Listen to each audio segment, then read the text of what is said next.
We survived earthquakes, hurricanes, and we survived National Night Out.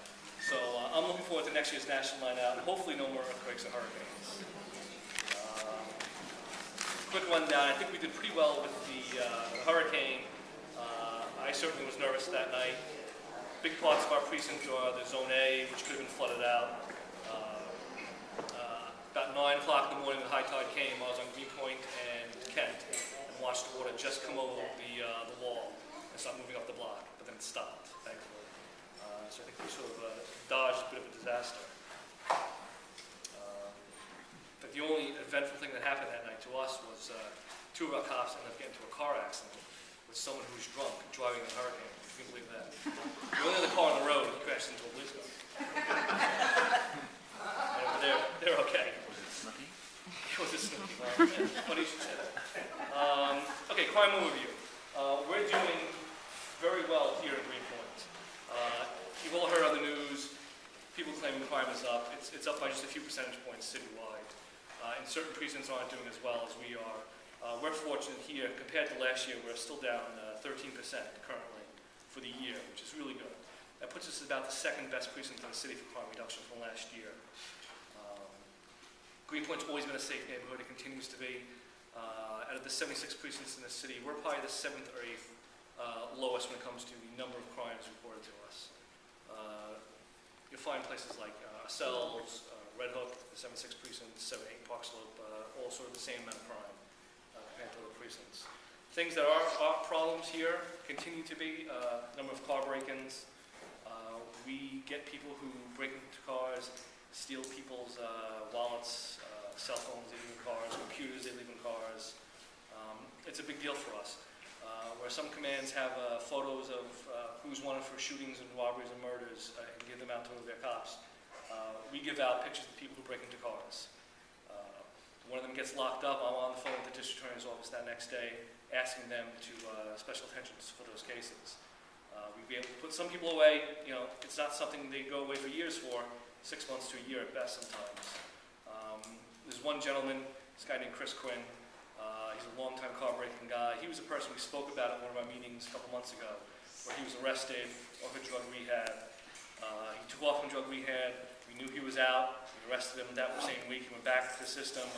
He's done his 6 months. He's back out. So we're watching for him. Hopefully he's reformed, but we'll see what happens.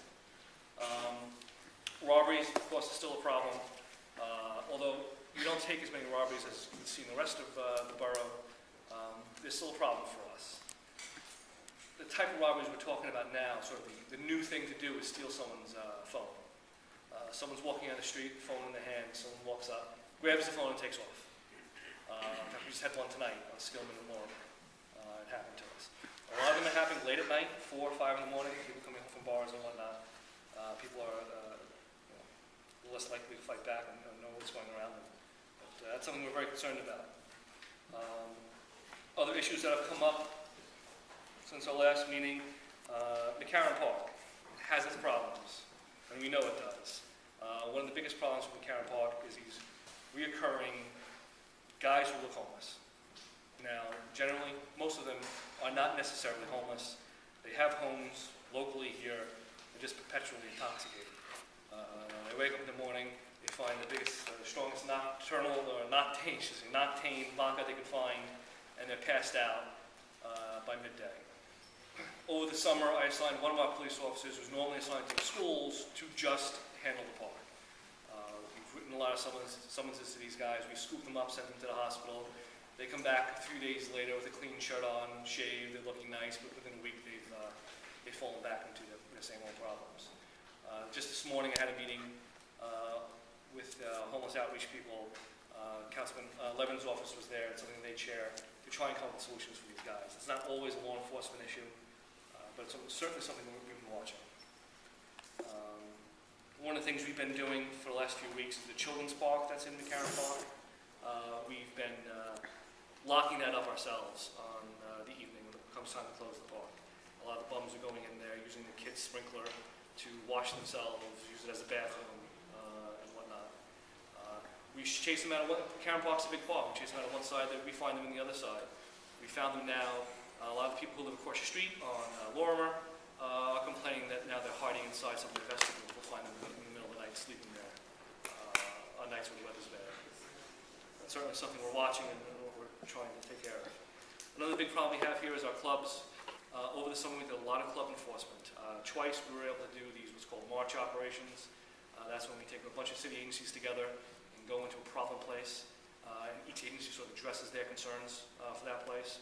We go with the fire department, Department of Health, State River Authority, Buildings Department. And we hit a bunch of places, and in each place we give them a bunch of summonses. Club Europa, if you can believe, a place up the block from the precinct, has been a problem. They were given a bunch of summonses from us, the fire department, Buildings Department. The bar called The Place, 269 Norman, was hit. Stone Tavern was hit during the summer. Spritzen House, the place at 33 Nassau Street. We went in to give a bunch of summonses. Most of it was State Liquor Authority violations and health code stuffs. I think they've quieted down a bit. One of the places that I think we spoke about earlier was Coco 66, the club which was operating, believe it or not, without a liquor license. We were able to shut them down and confiscate all their liquor. So they've been shut down. Although I've heard they're trying to reapply for a new liquor license. We'll see what happens. I'm recommending them. But, yeah. Speaking of clubs, Club Europa, again, the place in the corner of the precinct, had a big problem Saturday night. They had a kind of unusual crowd there they don't normally have. And about 3 or so in the morning, a fight started inside the place, spilled out into the streets. Our cops start responding. 2 of my cops get assaulted by someone. One of the cops was put into a headlock and thrown to the floor. We arrest him for that. While that's going on, someone actually gets stabbed. We're not sure if it was inside the club or just outside in the corner, but he comes up to us with stab wounds in the stomach. Fortunately, he's going to survive. He was so intoxicated, he couldn't tell us, he wouldn't tell us who did it. And then just down the block from Manhattan Avenue, we started hearing gunshots. We don't know who fired the gun at this time. We do have some video who possibly could be the shooter, so we're looking into that. Thankfully, no one was hit. Shooting violence for here in Greenpoint is unusual. We did unfortunately take a robbery shooting on Nassau Avenue. When was this? In July? July it was? I think it was July. It was July. I was up in Boston, so I wasn't here for that. Thankfully, it was a jewelry store robbery. 2 guys go in, one guy displays a gun, brings the owner of the jewelry store to the back, shoots him, and then they rob the place. Thankfully, some very good police work was done that day. We secured the jewelry store as a crime scene. Our crime scene people come in and were able to watch the video of the shooting, it was all on video, and watch the shooter put his hand on the glass countertop. That led to a positive ID on his fingerprints. For those who haven't heard the whole story, he was in the early 80s, arrested for murder, sent to jail. In the process of being arrested for that murder, he ended up getting into a shootout with the police at that time. Shot one of our police officers in 1982, did his 20 years, he's come back out, and this is what he's done to our neighborhood. So he's under arrest and he's going through the system. That's pretty much, should be a good case, we'll see. Other concerns, I'm sure you have the concerts over on Kent Avenue in State Park. I think we've had over about a dozen of them throughout the summer.